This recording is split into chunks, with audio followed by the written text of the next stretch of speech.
FDFS review of Harihara Veeramallu. 2020లో announce అయిన project చాలా డిలేస్, చాలా షూట్ గ్యాప్స్ తో ఎట్టకాలకు ఇవాళ జూలై 24 థియేటర్స్ లో రిలీజ్ అయింది. బేసిక్ గా ఈ సినిమాని క్రిష్ స్టార్ట్ చేయగా జ్యోతికృష్ణ కంప్లీట్ చేశారు. మళ్ళీ పవన్ కళ్యాణ్ ఫ్యాన్స్ కూడా పెద్దగా అంచనాలు లేవు, అసలు ఈ సినిమా వస్తుందా లేదా అనే క్లారిటీ కూడా లేదు. హరిహర వీరమల్లు అనేది ఒక కల్పిత పాత్ర అని చాలా క్లారిటీగా పవన్ కళ్యాణ్ కానీ మేకర్స్ కానీ చెప్తూనే వచ్చారు. ఔరంగజేబ్ ఆధీనంలో ఉన్న కోహినూర్ వజ్రాన్ని హరిహర వీరమల్లు అనే ఒక దొంగ ఎలా తీసుకొచ్చాడు, ఎలా దొంగతనం చేశాడు అనేది సినిమా కోర్ పాయింట్.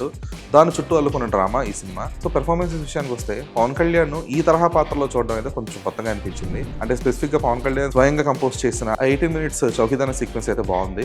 అంటే అదొక ధర్మాన్ని కాపాడుతూ నిధి అగర్వాల్ ఒక డీసెంట్ గ్లామర్ యాడ్ చేయగలిగింది.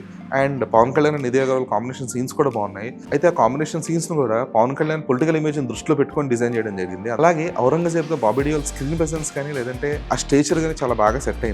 అంటే భారీ డైలాగులు ఏమి ఉండవు, బట్ స్టిల్ అతని కైండ్ ఆఫ్ స్క్రీన్ ప్రెసెన్స్ అనేది అలాగే ఆ గెటప్ కానీ ఇవన్నీ కూడా చాలా ప్రాపర్ గా సెట్ అయ్యాయి బాబీ డియోల్కి. పవన్ కళ్యాణ్ 2 ప్రీ రిలీజ్ ఈవెంట్లో కూడా స్పెసిఫిక్ గా కీరవాణి గురించి మాట్లాడుతూ ఈ సినిమాకి ప్రాణవాయువు అని చెప్తే అంటే ఎందుకు అంత పొగుడుతున్నారో అనిపించింది. కానీ బట్ సినిమా చూసిన తర్వాత నిజం అనిపించింది.